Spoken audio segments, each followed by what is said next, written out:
So at which point does a professional banker in a corporate setting sets out to become an entrepreneur and says to himself that I can do this, I can own this? I was an entrepreneur to start with, I think, because I started with Bank Negara 4 years, and then I decided to set up a practice.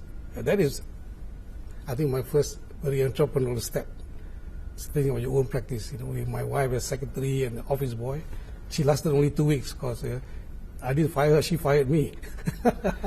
Anyway, that's the first step, entrepreneur. So I had that entrepreneurship thing in me, and joining after that practice going to the bank was also another step. It was not to become. It was really a challenge. It was becoming a bit of passion because I was sitting on a board there for about as a non-executive for a few years, so I get a feeling about the banking business. It was good. And when I went into banking, I had to cut my income substantially, but I did it, because there was a passion there. There was a passion to build a business, or yeah, of course. At that time, to build the Maybank, that period of 10 years I was there, was a. So Maybank was at that time in its entrepreneurial phase, yes, in the 1960s. Yes. Yeah. So I think, anyway, Maybank benefited from my entrepreneurial thing. We really expanded those days, great way. Then, of course, after that spell, the bank is then I've gone to the corporate side, the corporate world, and that was the other aspect, which you needed to put certainty and process, which wasn't your forte. It was a corporate world, but I had the banking thing inside. I was trying to acquire something, and I managed to acquire at that time the Arab Malaysian Merchant Bank. In that regard, anyone who is entering the banking industry today, and what you saw at that time as being an entrepreneurial opportunity, yes, it's no longer an entrepreneurial opportunity today, is it? Oh, why not? Why not? I think entrepreneurship goes everywhere, every sphere, every sector, every size even. Like now, if I go in, I have to go in on a bigger scale, maybe take over a bigger bank. For example, entrepreneurship still there. Hunger.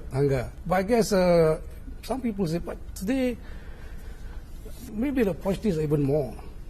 On the other hand, those days in the 60s, those tycoons that we have today in Malaysia, all the big successful business people, nearly all of them started very small. The economy just growing, country just growing. So that's how. So you can look back, all these people, the big tycoon, the successful people, look back 30, 40 years, they started all very small. Very few. In those days, the fastest route or the most obvious routes were property, property-related development, trading. And very few people understood banking or financial services, and even fewer Malays were in banking financial services.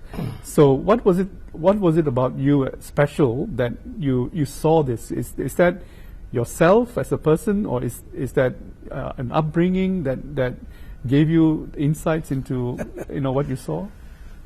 Not really. I think my training as a chartered accountant, I am a financial man. When I started, came back 21 years old. So I was exposed to the financial sector straight away. Trained for such, and then in central bank for 4 years, and then in Maybank. So, and then of course in your banking business in Maybank, you're dealing with the corporate world all the time. So very familiar, very comfortable, and then you start to think, what can I'm very comfortable at running financial institutions. So I said, okay, let's get one. So once I got into the investment bank, for example, automatically I was thinking, hey, why don't I do something like in banking, build it into a conglomerate? And that was the thought that would take me my lifetime. So, but that was it. That was the vision. That was the passion. I was building it. That was it. And which aspect of financial services attracted you most, or which was your starting point? Was it the merchant bank aspect, or what about the commercial bank, the retail side? Yeah, that was the last one. Because that's where the rubber hits the road. That's where your funding cost is managed. That's where your your customer base is Yeah, found. but I think we built up our group. The core was the investment bank. In fact, the last bit in the conglomerate was the commercial bank. Not because on purpose, we couldn't get one. It was the last one, and unfortunately, I got it just a couple of years before the big crisis, the big crash. And the 2 years we got the commercial bank, we started trying to, of course, we paid a good price for it. So we had to get some profits. So we were dishing out a lot of corporate loans. And when the crisis came, 97. 97, 98, it's the corporates that got hit very hard. Right. So we got hit very hard. And then you made you even more honest, and you pursued the retail instead. Or was that when you started looking at retail specifically more strongly? Well, no, when we had the commercial bank, it was retail. There was retail part. Right. But once you are in, you have to be in it. Right.